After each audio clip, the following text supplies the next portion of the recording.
Welcome once again, everybody, to another episode of There's Just Something About Kansas City, where we are in conversation with the people, places, and things that make this such a great place to live. And I couldn't be happier today than to have this young man sitting across from me during this podcast, the one and only Matt Besler, the former Sporting Kansas City great, the only native Kansan to ever play in a World Cup match.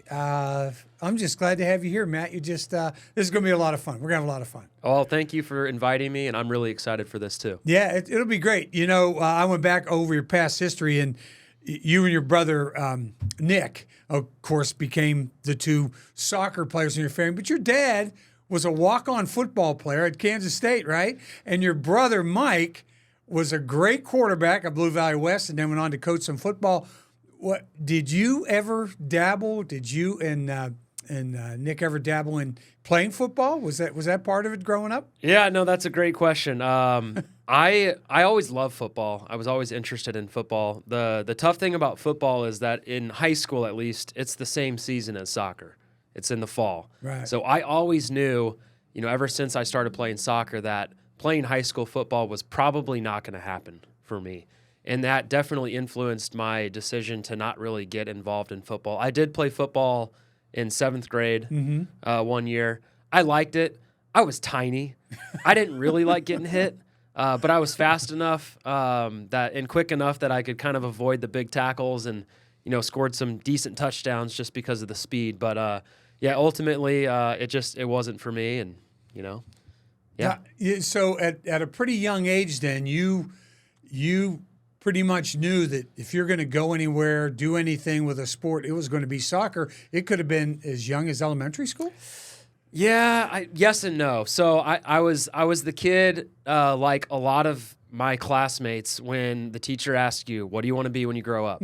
Pro athlete, pro soccer player, pro football player. Like, that's all I wanted to do. I wanted to be a pro athlete. And when I was young, I really didn't care what sport it was. My favorite sport was whatever season it was. In the wintertime, I loved watching basketball, playing basketball. Fall was soccer and football and baseball in the summertime. And so it was different than it is in today's world. It wasn't as year-round as it is. And so I kind of just transitioned from sport to sport. And if you don't know this, soccer's kind of a tough sport to practice by yourself. It's a little boring to practice by yourself. Your footwork, all that sort of stuff. And so it's just when you're a kid, you want to be out in the yard, like throwing the football and playing basketball by yourself and playing one-on-one. And soccer wasn't really like that. And so, to be honest with you, I probably played and practiced the other sports a lot more than I did soccer, up until early years of high school. That was when I realized, okay, my goal is to play college sports. I want to work to get a scholarship to go play a college sport, and soccer was going to give me the best opportunity to do that. And so that's when I started focusing a little bit more on soccer. Yeah, and so as you're growing up, God bless your mom and dad, Greg and Diane, as they had to get the three boys to everything. And of course, I'm sure there were some soccer matches versus football games that got missed or whatever, and just transporting you kids everywhere. They must have been wide open to whatever you want to do as long as you're doing something. Yeah, never felt pressure from my parents to pursue anything. Other than schoolwork. Yeah, well, yeah, school. Yeah, school. You had to have your grades up. If your grades weren't up. And the funny thing is, too, we talk about, like, summer jobs. The rule at my house was I had to pay for my gas. Okay, so I was in charge of that. So whatever I needed to do to get gas, it was mowing yards or whatever, or, even saving like birthday money. Like, I had to pay for my gas, but I wasn't forced to get a job. I never had a summer job.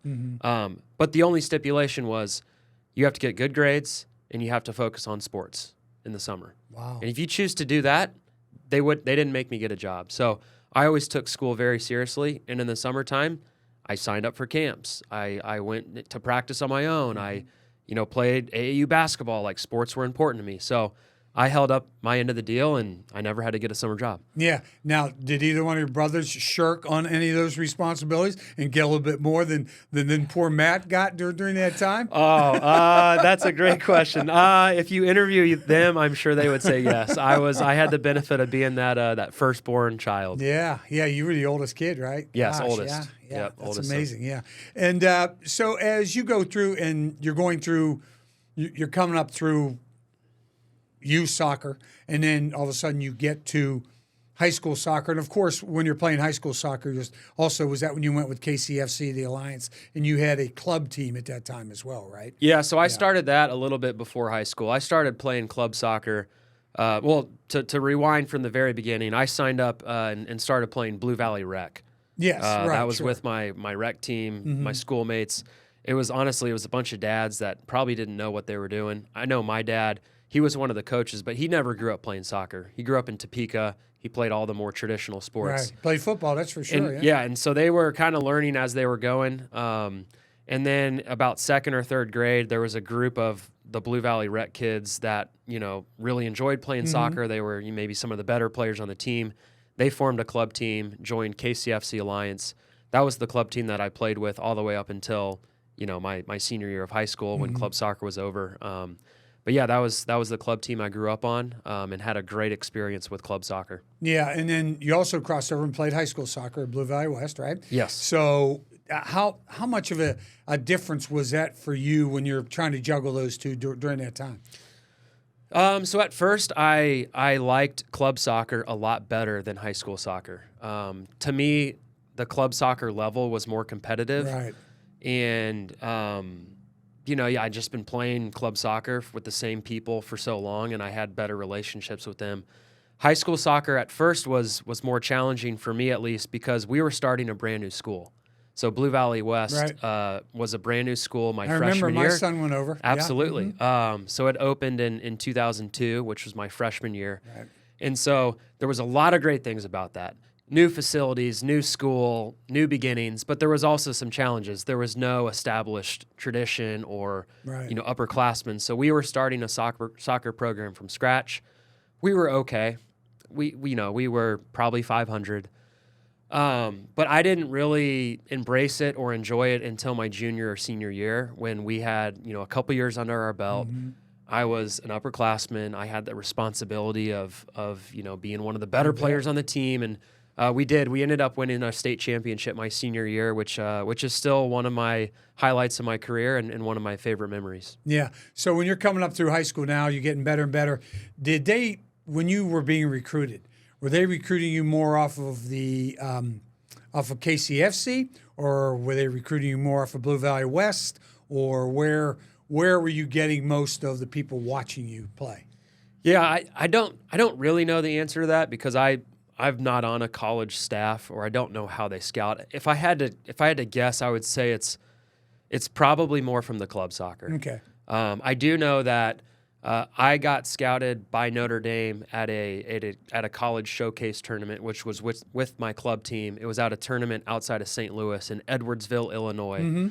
We were doing just a weekend college showcase, and the Notre Dame coaches were there, and ended up playing good enough for them to send me a letter. Yeah. What about, were there other schools involved? Did you have, was it a tough decision to make? I know if you get something from Notre Dame, you're qualifying, you're going to go. I mean, that's a pretty big tug on somebody to go. But were there other schools that you were interested in that may have stepped in there? Yes, there were. So I love Kansas City, and I'm sure we'll get into that. Yeah, right? we will get into that. Yes. And so I always envisioned myself staying around here. The problem with that is Big 12 does not have men's soccer because of Title IX. Right. And so I always knew that if I was going to go play soccer, it wasn't going to be in the Big 12.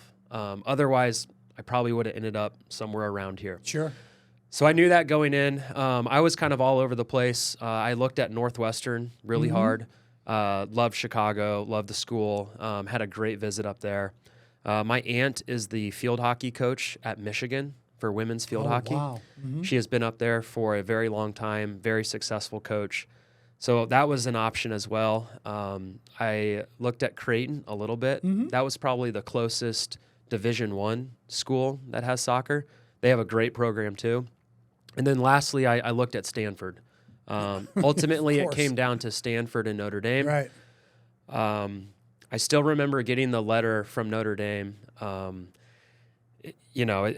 me, it looked like just a regular letter. It had my name on it. But in the corner, it had that gold ND emblem, and it kind of just stuck out, and it was shiny. And I remember my dad, kind of looking at it, and he started getting emotional, which doesn't happen very often, and I don't think I'd ever seen before. And it kind of hit me. I'm like, whoa, like my dad's crying because I got a letter from Notre Dame. And so it's like, what is that about? And, my dad grew up Catholic. He, like I said, he's from Topeka and grew up with like a very rich Notre Dame, I guess, history. I didn't know much about it. I knew about Notre Dame, but I didn't know where South Bend was. Sure. I knew they were on football every Saturday on NBC outside of Chicago, but honestly, I didn't know much about it. But that influenced me a little bit. And I think it was a lot of subconscious, like my dad never told me to go to Notre Dame, but like that moment of seeing his reaction and how proud he was just for me to get a letter, it's like, okay, I got to go check this place out. Yeah. So we went on a visit to Notre Dame, and it just felt right. That's really what it came down to. I just felt like I could fit in, and I felt like it was the right mix for me. There was just a bunch of people there that cared about school, that were passionate about being successful. Most of them grew up playing sports, but they also liked to have a good time. They didn't take themselves too seriously. They still liked to party a little bit on the weekends, let loose. And for me, that's kind of what I was looking for. Yeah. And I'll tell you, my parents were very, very emotional as well. I was accepted at Notre Dame, and I turned it down. Wow, that doesn't happen often. No, that doesn't happen very often. And I don't think they ever spoke to me after that again, ever, back home in Pittsburgh. They go, "You're going where exactly?" I said, "Well, I'm not going to Notre Dame, Mom and Dad." So they were. Well, so you went to Villanova, I went to Villanova, okay. right. But I feel like my freshman year, we traveled to play Villanova. And I had never been to Villanova before, and I probably couldn't have told you where Villanova was because I was from Kansas City. Right. And when I got on the campus, I was like, holy cow, this is like almost identical, it felt like, to Notre Dame. Same feel, like the Gothic buildings, the size of it. So I'm sure you had a great time, and I've always, been interested and impressed by Villanova. Yeah, it was a great place. Well, thanks. Yeah, I loved it, and it was great, but my mom and dad weren't that impressed. Okay, so they would have much rather me have gone to Notre Dame. In fact, I did a scholarship at Villanova, and to play football. So I think, well, they should be happy because they don't have to pay any money to go to school. And they turn around and say, we'll pay for your education, Notre Dame, if you don't go to Villanova. Oh, wow, football. Okay. And I said, sorry, still going to Villanova. So that, it was because Mom and Dad were Catholic. They grew up with friends of theirs that were Notre Dame grads. They used to go to the University of Pittsburgh, a Notre Dame game every year, whether it was at Pitt, or if it was in South Bend. Yeah, that was always a big rivalry. They used to take the train from Pittsburgh and go to South Bend, and they were just on cloud nine until I said no. So I think understand how that emotional thing, except our emotions were on a different side than your dad's were. My mom and dad cried too, but for a different reason. We need to take him to a game. Let's take him to a Notre Dame game, and we'll bury the hatchet, and you guys will be good. Exactly right. Exactly. Well, everything worked out, obviously, for you there. You went through your 4 years at Notre Dame, great education. You're All-American, All-Academic, you're Player of the Year. Went to the national quarterfinals in 06 and 07, which was, I think, pretty unusual for Notre Dame at that point. I don't think they really played in a whole lot of those games, did they, in soccer? Yeah, we were a mid-tier program. Good program, but we weren't a powerhouse. So we were just fighting to get over that hump to really establish ourselves like a top 5, top 10 team in the country. And we were right on the cusp. But yeah, when I was there, we were sort of laying the foundation. My youngest brother likes to remind me, he's 6 years younger than I am. He went to Notre Dame after me, and they won a national championship. And so he flashes the ring, deservedly so. Yeah. But I do like to remind him that, we laid the foundation. I started it, pal, not you. Okay. Yeah. The only reason you did this is because of me. Yeah. Because of our group. Yeah, that's great. I'm sure the sibling rivalry runs deep at that point. And then probably Mike, who was a football player, right? He's probably the one who steps in and starts the fight, and then he backs out, right? Is that the... Yeah, I mean, I think early on it was like that, but now everybody's matured a little bit. We all respect everyone's accomplishments, and honestly, my middle brother, he had a very impressive sports career too. I know he didn't go on to play anything professionally, but he had a great run. Yeah, he did, and then became coach, right? He was coach while he's still coaching. Is he still coaching? Nope, not coaching, but yeah, he got back into coaching after college. Okay, yeah, right, absolutely. Okay, so you go through Notre Dame. Now all of a sudden we got the draft's coming. MLS is getting bigger and bigger and bigger as you're growing up, and the sport of soccer in Kansas City is getting bigger and bigger and bigger as you grow up as well. St. Louis had our number forever. They had started earlier. You've probably gone over there and played some of their teams when you were younger. I remember my two boys both played Premier Soccer. They'd go over there and they thought they were doing pretty well, and they'd walk away with a 6-0 or 7-0 defeat, wondering who are these kids? And but they'd started, and now the MLS is getting bigger and bigger, and you're coming out.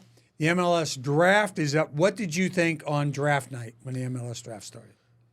So my year, the draft was actually in St. Louis, and I did not get invited to the draft. So in soccer, it's a little different than some of the other sports. They're not flying people in, all expenses paid, putting you up in the Ritz or anything like that. So the draft was, let's just say like 1 o'clock in the afternoon in St. Louis. So I woke up in Kansas City the morning of the draft, and I drove over to St. Louis with my parents. We all just drove over to St. Louis that morning.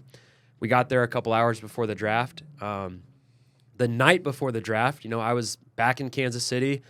I had just graduated from college, so like I'm sleeping in my childhood bed. I'm back at my parents' house. It was a weird feeling. I thought I was going to New York the night before the draft. I had met with the New York Red Bull, that team in New York City, and meetings went well, and they pretty much told me they were going to select me with their first pick in the first round. Did that surprise you? Or did you pretty much were projected first round, right? I was probably projected like late first round. Right. So I think they had like the 9th or 10th pick. But that was the highest that I had heard from a team that said, hey, we're going to select you with our first pick. So I went to bed that night like, dreaming / very anxious about New York City, like, man, I don't know if I'm going to like this. Like New York City, I'm from Kansas City. Yeah, like it's expensive, all that stuff. But yeah, fast forward, draft, 8th pick, Kansas City's on the clock. They actually called a timeout, which I thought was kind of weird. So something was like happening, and you could kind of see on the floor people were picking up the phones and potential trades and all that stuff. But the commissioner gets up on stage and, it says, with the 8th pick, the Kansas City Wizards at the time. Yes, right. Select Matt Besler. And I was shocked. Had you heard from them before that? Had not heard a word from Kansas City. I knew they knew who I was because I was from Kansas City, but didn't have any pre-draft meetings or anything. So, just walked up on stage. Can't tell you what I said. Can't remember. Everything else was like a whirlwind. And came off stage. Met Peter Vermees, who was the GM at the time. Met all the coaches, and it's funny because like 5 minutes later, I got handed a phone, and it was 810 radio. Oh, that's I've heard. And I think I've heard about this conversation, by the way. Yeah, it was 10 minutes exactly after you were drafted. Yeah. So I get on the phone, and I'm doing an interview on 810, and which is a radio station that I grew up listening. I'm a huge sports radio fan. And so, like, to me, that was one of the highlights. Like, man, I got to go on 810 radio after this. And overall, it was a great day. Yeah, great day. Yeah. You were drafted same year as Graham Zusi, correct? Yeah. And he was drafted also by Sporting. Is it true that you lived in your mom and dad's basement for a period of time, you two? Yeah, that is true. That is true. So, fast forward like a couple months after the draft, we're going through preseason training camp. Like, we got to make the team. Like, it's not like there's these huge multi-million-dollar guaranteed contracts from these rookies. Like, we didn't sign anything. We had to, like, still make the team. And so we're going through preseason, and we're trying to figure out what we want to do. You're still cutting lawns. Yeah, we probably should have been trying to make some extra money. So, like, a week or two before the season, we don't even know if we're going to make it or not. And so, I said, Graham, who knows what's going to happen? We could get cut tomorrow. We could make the team and get cut halfway through the season. Nothing's guaranteed. Mm-hmm. So I know what I'm going to do. I'm going to live at my parents' house. I'm going to try and save money. I know it, blah, blah, blah. It's like, you can go live out on your own if you want, but I think you should come live with us. We've got an extra bedroom. The basement's finished. You can make your own apartment down there. And so I basically convinced him to come live with me, and let's live there for a couple months. We'll get situated, get our contracts, and then we can move out, find an apartment on the plaza, or do whatever we want to do. We lived there for a year. Oh. We lived at my parents' house in the basement for 1 year. God bless your parents one more time. You know what? It all worked out, and we had some great home-cooked meals. And How much grief did you take from your brothers for that? We took more grief from our teammates. Okay, because we're in the locker room full of grown men who have families, and and we're living at my parents' house, and so we took grief for it. But you know what? We're not ashamed. No, heck no. Yeah. And then 11 years with Sporting, and I think 1 year with Austin. 12 with Sporting. 12 with Sporting. 12 with Sporting, 1 with Austin. 1 with Austin, right. But 12 years in the league, which just was, when you look back now, you're probably going, gosh, it's over. I'm retired. I'm an ex-athlete at this point, but what a career with Sporting. Just tremendous, yeah. Thank you. Yeah, Thank you. It was great. And then the United States men's national. Well, before we get to that, because some of this will intersect. When did you meet Amanda? I met Amanda in high school. Okay. Amanda is 2 years younger than I am. She actually dated one of my good friends. His name's Tanner Tolbert. I know Tanner Tolbert. Yeah. Yes, I do. So, everybody knows how it is in high school, right? Your fringe group, you kind of all just hang out together. And so Amanda and I just became friends through Tanner. I was Tanner's best friend in high school, and I never really viewed Amanda like that. She was just one of my best friends, and 2 years younger than me. Never really thought of her like that. And but we stayed in touch over the years throughout college. We dated other people, and then when I came back to Kansas City to start playing professionally, that's just when we started hanging out more. And it's all just about timing. The timing was right, and we started dating and got engaged and got married. Yeah, and she was an athlete herself. She was. She went to Olathe East, so she grew up here in Kansas City as well. Went to Olathe East. She played a bunch of different sports growing up, soccer, basketball, and then she ran cross country and track at KU. So that was the sport that she really excelled at. She's a long distance runner. Yeah. And she had a really great career at KU. Yeah, opposites attract. The sprinter over here doing short distance, and she's out there running 5,000 meters. I've ran. People ask me this. I've ran one time with Amanda for fun, and it was on vacation in Chicago, and it was horrible. It was right along Lakeshore Drive. Lakeshore Drive, right along how the lake. can you have a bad run on Lakeshore Drive? You can't. I did. Yeah. Because I was running with her. Yeah, and I'm sure she was making sure, oh, are you okay, honey? Back here, are you all right, honey? Yeah. Do you want me to slow down a little, honey? Yeah. I about stopped and just rented one of those bikes. Yeah. You run, I'll ride the bike. Yeah. And so as you progress through, and now you're starting to have a family, your family's going to come along here pretty well, with Parker being first and 7 years old now at this point. But you get selected to try for the United States men's national team. What was that like? What was that selection process like for you? Did you have any inkling? I'm sure you dreamt about it, okay? Or, I think that was probably one of your goals. I want to make that team. I'm a professional soccer player now. I have a chance to make this team, and that's going to be one of my goals. Yeah, so I spent a couple years in Major League Soccer before I ever really got a sniff with the national team. And it's different for everybody. Some guys have a lot of hype when they come in. Some guys get opportunities at an earlier stage of their career. But I had to sort of, earn my way and really earn my chance. But I was ready for that chance when I got it. And I think that made a big difference for me and just my approach. But the way that it works is with the national team, specifically for this World Cup in 2014, there's a pool of 35 guys. It's selected by the coach. So coach selects a group of 35 players to come in. You go to a camp. The camp was actually at Stanford. So we were at Stanford for about 5 weeks before the World Cup. 35 guys. We're all training together. And then it gets cut down a little bit. I think it's like 35 to 30. And then the big cut is from 30 to 23. 23 players make the roster. So if you've seen the movie Miracle, right? That's one of the crazier parts of the movie is when they make those last cuts, and they can't get on the bus. It was similar to that. We went through this camp. Everybody's doing the same amount of work. We're a team, right? But then on the last day, you've got to cut it down from 30 to 23, and there's 7 guys that aren't getting on the plane to fly down to Brazil, right? So fortunately, I was one of those 23. To be honest with you, you, did you? I wasn't at the very end. No, I wasn't. I felt like I was pretty established with my role. I was more considered a starter, and so the starting 11, and then you've got your reserves. So the fact that I was kind of in that starting 11 group, I felt secure about my spot. So I wasn't losing too much sleep, fortunately. Yeah. Now your first international goal. Interesting little concept here. Your first international goal was on the same day. What happened? That was our firstborn, Parker, our oldest daughter. She was born on the same day. I'll try and make this a short story, but the fact that we're on a podcast right now, that's the beauty of it. You're just fine. So, wife's pregnant. Amanda's pregnant for the first time.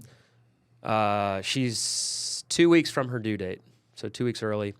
We've got a World Cup qualifier happening. So this is to qualify to get us in to the next World Cup.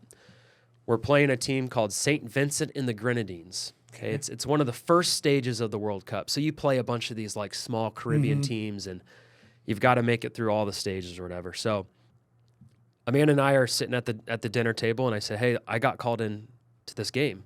I got named to the roster. Like, what do you think? Like, should I go? Should I not go?" And it's 2 weeks before. We should be okay. And we decided like we'll be okay. You know what? Because if you decide not to go, and she doesn't have the baby, right, then it's like, well, you missed a chance to go play in a World Cup qualifier. Right. And she said, you know what? If something happens to you, I'll call you. You get on the plane and you go home. So I'm down in the St. Vincent and the Grenadines, and I get a call the day before the game. This is at 6 o'clock at night, and her water broke. Of course.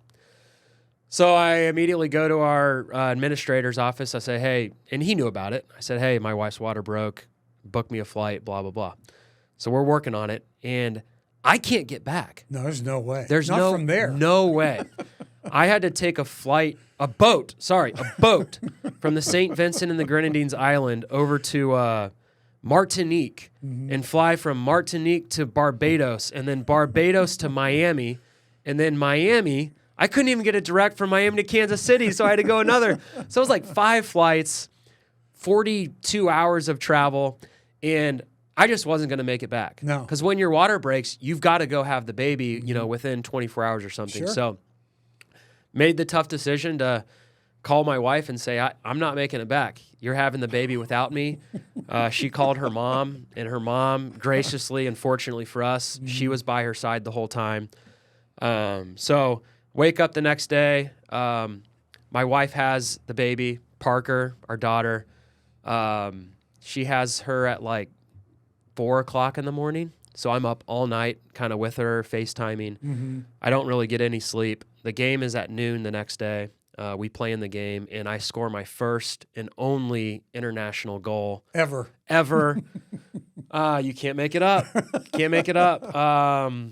Yeah, it was incredible. I mean, adrenaline, sure, emotions, especially for a first-time parent. Oh. You don't really know what you're doing. No. And you're scared. After 4 or 5, you don't know what's doing. Yeah. Take it from me. And it's scary to have a kid. Yeah. So you just, feeling bad that you're not there, but, at the end of the day, it was an amazing experience. It's an incredible story. Yeah. And it all worked out how it was supposed to work out. And I've got a soccer ball actually sitting in Parker's room that we all signed, which is really cool. And there's an article that was written about that story in the New York Times the next day that we have we have a copy of, and Yeah. I'll give it to Parker one day. Well, Parker will forgive you. Will Amanda ever forgive you for not coming back? Okay. No, the thing is, she won't admit this, but it's probably a good thing I wasn't there for You'd the have been first a one. wreck. Yeah, like it's probably better her mom was there for the first one. Yeah, and, sure. Yeah. Yeah. Well, that's the way you sort of couch it your way. Okay. Yeah. That makes you feel better. Okay. I'm not sure. I'm 2 for 3. I made the other made the two, other two. and if you bat 2 for 3, you're an all-star. Yeah. Let's talk about the other two. Marin, Yeah. of course, another daughter, and then Miller, Yeah. 2.5 years old. Your youngest son, your only son, but he's your youngest as well. So how's that all going now, Dad? It's going. Man, parenthood is crazy. It is. It's amazing too, but it's busy. We're at a very busy stage just with how young they are. So Parker's 7, Marin's 5, and Miller is 2.5. But it's fun. It's a lot of fun. The 2 girls are getting into school, which is nice for everybody, especially my wife. And then Miller's he's all boy.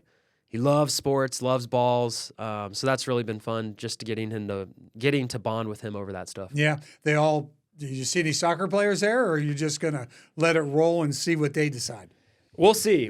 Yeah, the 2 girls are playing soccer. We're just playing rec right now over at Leawood Parks and Rec. They've got some potential. It was actually Marin's first soccer game recently, and she did score a goal, which she was really excited about, but it was for the other team. So as they call it in soccer, an own goal. An own goal. Like goal. Gosh, at that age, like nobody really knows what's going on. So like we didn't even tell her it was for the other team. Yeah. Like we're just letting her roll with it, and she's excited. She's excited. And then our teammates drag her over and go, "Do you know that goal you scored was for?" No. No, they wouldn't do that. Not yet. No, not yet. They'll get there eventually. You go through the World Cup experience, and I will get back to this in a minute about the family and what you are doing now and everything you're doing here in Kansas City that you are giving back, and then where your career has headed from this time. You go to the World Cup, Sao Paulo, Brazil. I mean, the World Cup is in Brazil. For those people who don't know much about the World Cup, Brazil is one of the greatest soccer countries in the entire world. They won World Cups. Pele played for Brazil. It's just an amazing thing. What was that like for you to play in the World Cup at that time? So it was an interesting experience because when you're doing it, it feels like you're in a bubble. Mm-hmm. You're protected in a lot of ways, from the media, from the outside world, from everything going on back at home, and so you are hyper focused on what you have to do. So it's kind of sad because you're not able to take it all in, and you miss a lot of things that happen. But I do remember being down there. You feel like you're pretty far away from home, which you are, but you could still feel the support and the passion coming from the United States, or coming from Kansas City, or coming from your family and friends. Like you could feel that. And that's what I kind of took away. One of the things I took away was just how special that was, being so far away, being disconnected, being in a bubble, but still somehow like feeling that just the pride that you're there representing your hometown, your club, yes. your country. Yeah, so, absolutely. It was cool. So you get hurt when you're there. Yeah. And it just coincides that Brazil is playing one of the World Cup matches on the same day. And now you have to go to a hospital and get help. So how'd you know about this? You did your research. What happened here? What was the deal? Okay. So we're in São Paulo, Brazil. Yeah. You're hurt. Yeah. And now I got to go to the hospital when the national team is playing in the World Cup as well. Yeah. So I got hurt. It was a minor injury. So I tweaked my hamstring. So we had to drive from the hotel over to some doctor's office to get an MRI to see what grade strain it was. The doctor's office I think it was like 2.4 miles away. Like we probably could have walked if I didn't have a bummed hamstring. So we get in this taxi, and Brazil is playing that day. Okay, I think it's like an hour or two before kickoff. and it is packed. The streets are just lined with people. Everybody's wearing the yellow national team jersey. It is a party, and you can't drive anywhere. And so we're stuck. We're stuck. And people are just partying and juggling the soccer balls and doing the vuvuzelas. And we just didn't plan it very well. And it just felt like a big party. The whole country was partying and ready for the game. And so it took us an hour and a half to get to this doctor's office. So we get in, we do our MRI. It doesn't take very long, 20 minutes, 30 minutes. We get back in the taxi and drive back to our hotel. It takes us 3 minutes. 3 minutes to get back from the doctor's to the hotel. The reason why it took 3 minutes, the game had started. So once the game started, everybody left. Off the streets, and they were dialed in to their TV. So it was thousands of people, maybe even 1 million people out on the streets leading up to the game. As soon as the kickoff started, nobody was in the streets. It was like a ghost town. Everybody went back, and they were just glued to the television. And it was just it was an experience. It was crazy. Sure, absolutely. So what are we in for in 2026 here in Kansas City? Just even us. I mean, I know United States, Canada, Mexico, everybody's going to host game. We don't know who our host teams will be. We don't know what games we're getting, et cetera, et cetera. They'll play at Arrowhead. They've got to get the grass in and the whole thing and set up all that sort of stuff. But what is this country in for what is our city in for in 2026? Yeah.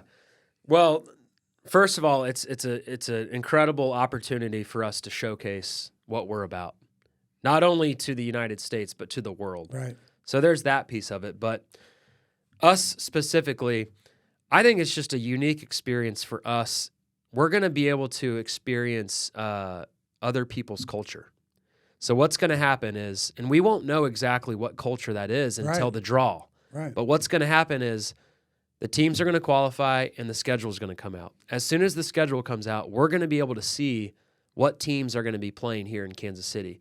And once that happens, that's when I'm going to get really excited, because these teams are going to come to Kansas City and play, and thousands of their fans are going to come, and they're going to stay in Kansas City, and they're going to stay in our hotels, and they're going to walk our streets and eat at our restaurants. And that's just going to be different.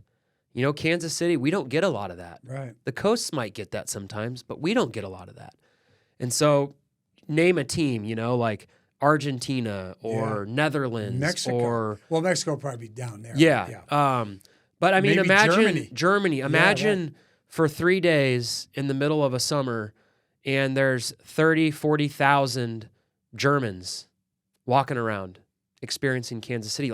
That to me is exciting. Yes. And that's a great opportunity for us. And I hope people embrace whatever teams come, embrace their cultures, show off Kansas City, but also welcome them. I hope that the fans bring something to us too while they stay in Kansas City. Yeah, right. Listen to them, talk to them. Yes. Be kind to them on the streets. And again, they're going to find out there's just something about Kansas City, which we all know, but that's what we're trying to display to the world at that. And we're talking the world at that time. We're not just talking about other people from the United States. Now we're talking about the world. A lot of people here have seen the parades. They've seen Union Station, the World War I Museum. They've seen the draft, okay? The NFL draft was here and the whole thing. And we will, once again, be able to show our city off. Yep, absolutely. Yeah, which is absolutely great. What are you doing now? I know the chicken and pickle thing is big for you, and I know you love the pickleball, right? And I hear you're pretty doggone good too. I know you might not talk about it much, but I know you're into that as well. And of course, you're with Blue KC, where you honor people every year for what they do with children. I just think, just give us a little background of what Matt Besler is up to these days.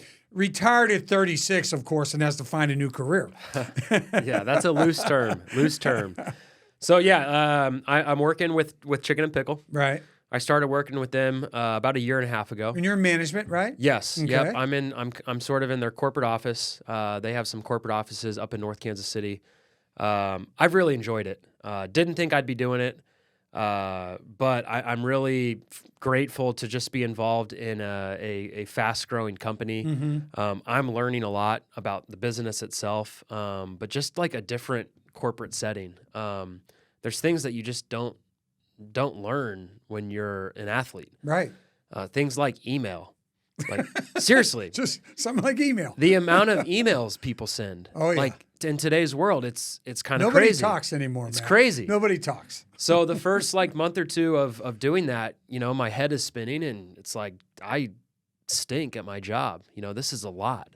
And you learn how to manage your inbox and get organized and create folder, whatever your system is. You kind of just learn and you figure it out. But just little things like that. I've really enjoyed being challenged and just learning something different. I think pickleball is just a fun space to be in right now. Yeah. A lot of hype. It's an exciting time for us to be involved, and there's a lot of growth in the next 12 to 24 months. We're going to be opening up a bunch of new locations across the country. So yeah, there's that side of it. And then I'm also doing some work with Blue KC. Yeah. Explain to Blue KC. Yep. We call it our Sporting Samaritan program. It's a program that we started when I played for Sporting Kansas City. We honor teachers and coaches around the Kansas City metro area, and we do it once a month throughout the sporting season. And fortunately, again, I've been able to continue that. I'm not a player anymore, but I convinced them that I can stay on, and I'm an ambassador for them. And it's been really fun. It's like I said, we honor a teacher once a month, and we invite them out to sporting. They get to come to a match. They go on the field before the game. They get a VIP tour. Right. And then we also get to visit them in their classroom. And that's one of my favorite parts about the program is you get to go see them in their environment, and we get to surprise them, and they're just seeing like the look on the kids' faces and, highlighting their teacher. It's a cool day for everybody involved. So yeah, doing those things. And I've been doing a little speaking as well. So good. Really enjoyed that too. To me, it's a chance to kind of get myself organized in my previous life and to be able to kind of pass on tidbits and tips and stuff to other people. And so I've recently started doing some of that too. And what is your message? So I focus on 5 of my core values: hard work, confidence, leadership, reliability, and adaptability. Right. And I kind of explain how I arrived at those core values. Some of them came natural to me. Some of them I had to work harder at. But I think those 5 core values were very important in my success. Yeah, and the fact that also relates to just about anybody. You can go to maybe not, an elementary school maybe, but I'm talking about high school, college, corporations, etc. You can talk to anybody about those core values, just guide it towards that audience, Yeah, correct? totally. Yeah. I mean, I think that's what a talented and good speaker does, right? They're able to. Yeah. I'm still learning. So, we all are. We all are. We're all still learning. And so you and Amanda and the kids, you could have settled anywhere in the country, and you are here. And I know this was your hometown and the whole thing, so that's part of it. But what is it about Kansas City for you that really just touches your heart? Yeah, so, I mean, a lot of people are probably going to say people. They start with that. So let's just start with that. The people of Kansas City are special. Everybody talks about it, and nobody can quite explain it. And I think that's the beauty of it, though. It's still special, and it's still something that nobody can quite figure out. And I hope it stays that way, because that's, I think, part of the reason why Kansas City is so special is not everyone knows about it. So the people are really special. The other thing that I think is special about Kansas City is I just think it has the perfect mix of like traditional values, but also progressive. And to me, like that's what I enjoy. Like there's enough things that people care about that they've been doing their own way for 100+ years, and it's never going to change. Right. And you do it this way and this way. But then there's enough things that aren't. They're new, they're fresh. Downtown, Crossroads, the new restaurants. And I just think it's a beautiful blend of both of those, things. And because I love the traditions. I think Kansas City has beautiful traditions. Right. And that other cities might not have. Right. And I think it kind of just like flows throughout the year. We have the 4 seasons, right, which I think the traditions help with that. When I'm in Kansas City, I get a feeling. I have a feeling that I have in Kansas City where I don't have anywhere else. And a lot of it is derived around those traditions. Like, in the springtime, the Big 12 basketball tournament. Like, to me, that is a feeling. Like, that Big 12 basketball tournament week, like, you get a feeling. You're like, oh, yeah. It happens every year. Right. The same and you time. Didn't go to any of the the Big weather's 12. the same. Right. You didn't go to any of those And schools. it's part of my life. Right. Every spring, Big 12 basketball tournament, downtown Kansas City. That's right. It's like Thanksgiving parade when you guys all dress up in funny costumes and go run in the Thanksgiving race, right? Yeah. So there's so many of those things, like 4th of July, like my family, we go out to Stillwell every year. Yeah. We do it every year. I get the feeling around 4th of July, like this is what I should be doing. Football season in Kansas City, the fall, the barbecue, like people feel that kind of stuff, the Plaza Lights. It just like it's reoccurring and it kind of happens every year and it's this cycle. So I don't know. That's a very long answer, but I think it is one of the special things about Kansas City. Well, you hit it right on the head, my friend. And you are one of the reasons why there's just something about Kansas City. Thanks for coming in. Thank you. You're a good man, Matt Besler. Continued success with you. Thanks. I appreciate it.